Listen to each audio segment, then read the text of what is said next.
In a previous video, I looked at histograms in Mathematica, or Wolfram Cloud, and we're going to continue that here, and I'm going to also play around with the chi-square distribution. So I'm going to start off declaring a variable, I'll call it DOF for degree of freedom, and that's what it's usually referred to as it's a parameter in the chi-square distribution. So I'm just going to enter that, shift enter. So now I have this too. And I'm going to sort of show where the chi-square distribution comes from. So it comes from the normal distribution. So what we're going to do is we're going to get RandomVariate. We're going to get pick numbers from the normal distribution with a mean of 0 and a standard deviation of 1. And we will be picking 2 of them for the degrees of freedom. And I'm just doing that at this stage once. So the degree of freedom is sort of how many random variables I'm picking from the normal distribution, and they are independent. And then I am going to sort of square and add those, or we can say that is, if this were, I'm calling it V as if it's, in mathematical language, this is a list, but I'm going to call it a vector, and I'm going to get the dot product of that vector. So I'm going to square the components and add them. So I'm getting that sort of dot product with itself.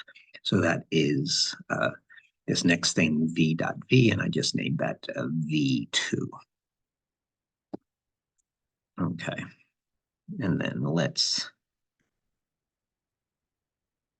just confirm, I hope, 0.0158, good enough, square it, plus 0.728, square that. I'm getting the 0.530. Okay, so that's what I did. I got 2 random numbers, degrees of freedom were 2, so I got 2 random numbers from the normal distribution, the standard normal distribution, mean of 0, standard deviation of 1, and I got the sort of dot product of the thing with itself, so I squared each and added them. Okay. Now I'm just sort of combining such steps so I can put semicolons between lines and sort of turn these 3 steps into one. So there we go, sort of same thing, different random numbers or different answer, but that's just a way with semicolons between statements to sort of combine all these into one. So now I'm going to combine that further into a loop. So I'm going to set my degrees of freedom, my DOF, to 2. I'm going to have samples of each, and I'm going to make a list of these samples. So I called it my list.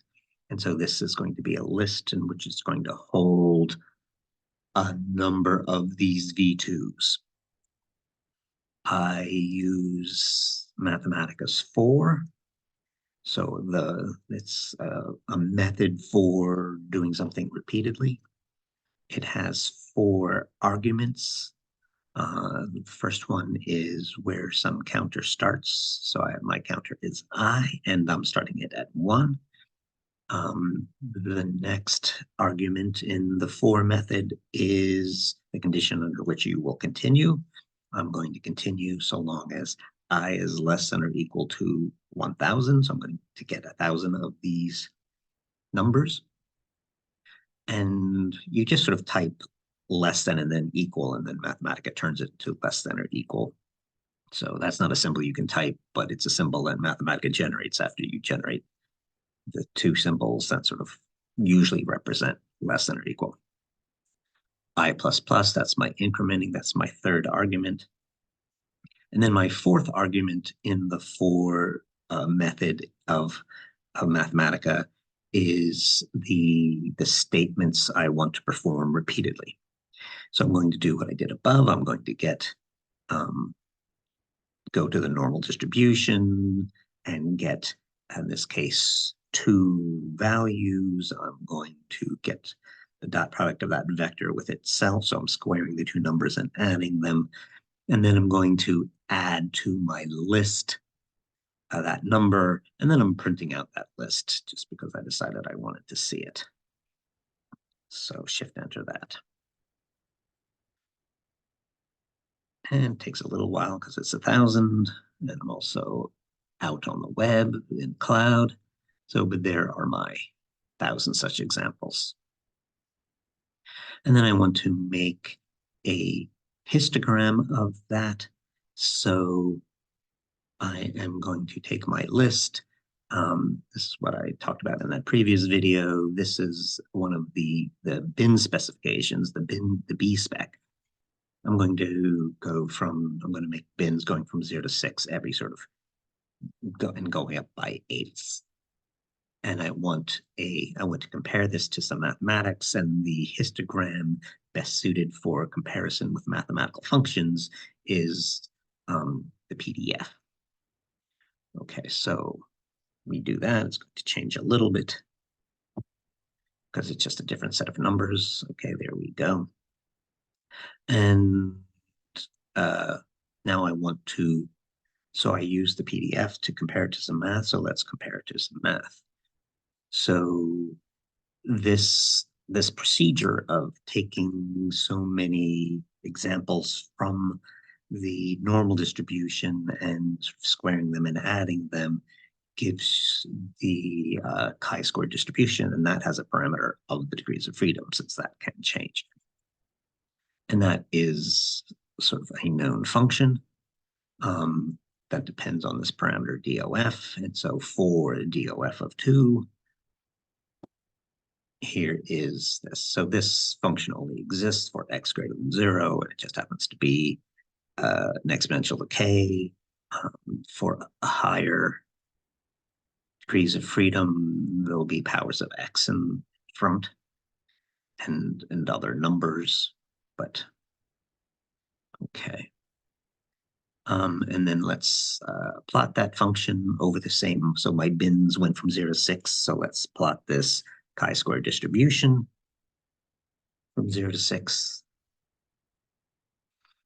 And then let's take I named my histogram. I named my plot of my function so I can show them together.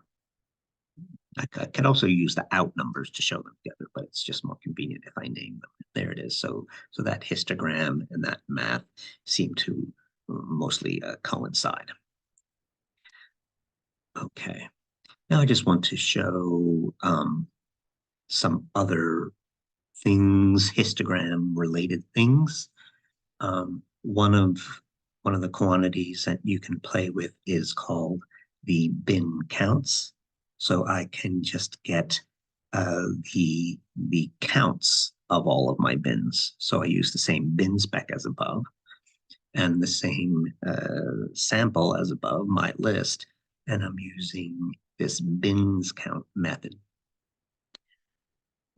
And that gets me my set of, so there was 58. Now I'm not plotting it as a normal histogram in frequencies. I'm plotting it as PDF, so you're not going to explicitly see the 58, but you can see at least, say this third and fourth one. Usually it's just sort of decreasing, but the third is a little lower than the fourth in this sort of random sample here. And then there were 3 42s in a row, so that suggests that that is indeed the count of occurrences in the bins, the frequencies. And then I can find the position of the max. There aren't that many here. I can just sort of look and see it, but I wanted to get it out of Mathematica, and it is random, so it's not always going to be the same, but there is this, I can find within my set, max will give me the maximum bin count, and then I can look in my list of bin counts for the position. And so it tells me, in this case, it was at position 1. We'll change the degree of freedom and sort of run through everything again and watch it change. Now, when I was searching around on the internet for how to do some of this stuff, there was this discussion found at this URL. And I was just interested in how to do it. They were interested in how to do it and how to do it efficiently. And so there was a position, as I'm showing above, and a pick. And pick, they were saying, was more efficient. I didn't understand the pick. It was more complicated. So I was happy with just the position. Now it is, it's got this awkward double curlies around it, and I will do another version in a minute, and we'll get rid of that. So that was the counts in the histogram, and that is sort of part of the game. But if you want both sets of information from a histogram, you want to know where the bins are and what the counts are, and that's a histogram list. So one more time, here's my list, my samples that I generated, my B spec, my bin specification. I'm going to go from 0 to 6, going up by eighths, and I'm going to do the histogram list. And then I just named it hist list. Okay, so here, it's a list of lists. The first inner list is the bins, so that it started at 0, the next one started at an eighth, then a quarter, and so on. And then here were the counts: 58, 54, 47, 48, 42, 42, 42. So that is the positions, or the bin, not the position, because the position is sort of like a list position, an index sort of starting at 1. But these now in the histogram list, these tell us sort of, I don't know, I'll call it the X value of the bin, or at least the starting position, the sort of leftmost position. Okay. So now when you have, we can play this game. If I do, with this hist list, if I do hist list square bracket 1, I'm getting the bins. If I do hist list square bracket 2, I am getting the counts. And then I can do what I did with the bin counts with the hist list. So I can say, and here is my finding here's the hist list. That's the counts. Hist list 2 is the counts. I'm finding the max of the hist list in the hist list, and I'm finding its position. So what's the position of the maximum value of the counts? Hist list 2 is the counts in the list of counts. And then if you remember, that position was giving me this curly of 1, and I wanted to use this index. And so I needed to get rid of those curlies.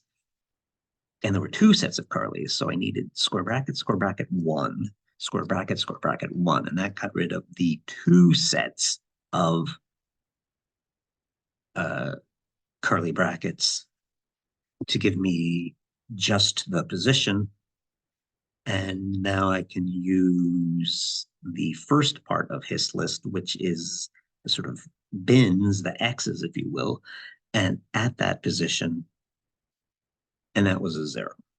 And this is sort of like where is the histogram maximum? So what value of x, if we're thinking of plotting the chi-square distribution versus x, at what x is that a max?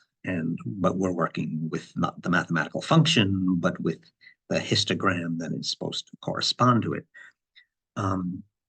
And one of the features of a chi-square distribution is that sort of once you get the degrees of freedom, I think at 2, this is not my area, but I believe I read this, that the mode of the probability distribution of the probability density function, or the max of the probability density function, is the degrees of freedom minus 2. So let's just play a game and come up here, starting with my loop here, and let's make it 4. And just run through everything with degrees of 4 degrees of freedom instead of 2 degrees of freedom. That was generating a lot of stuff, so that will take a little while. There they are. Show the histogram. Now the histogram, once you get above 2 degrees of freedom, the PDF starts at 0 and peaks somewhere and then sort of tails off.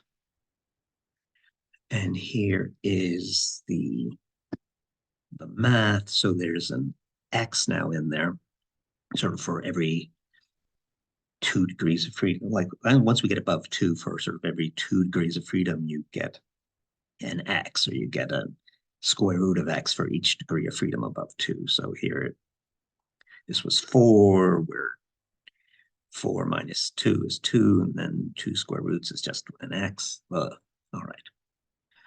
So let's plot that together.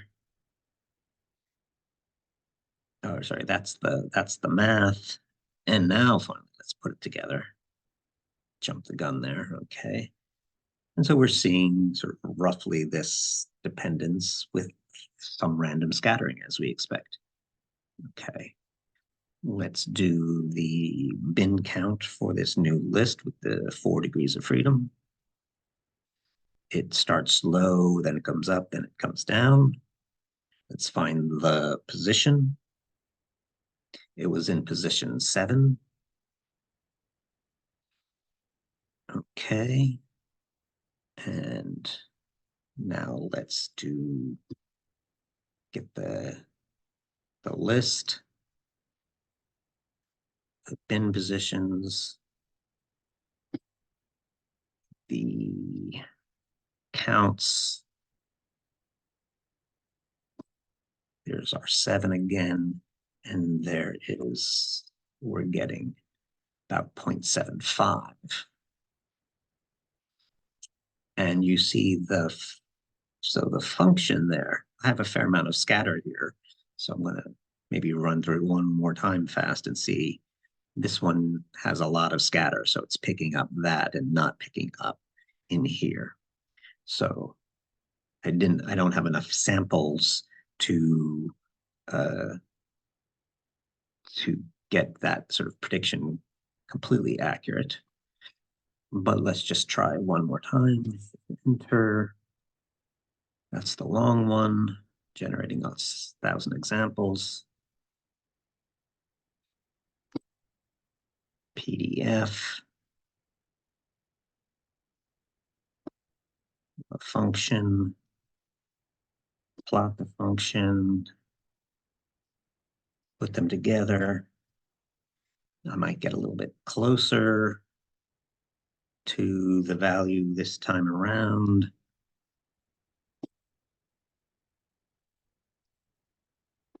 So now I'm up at 13.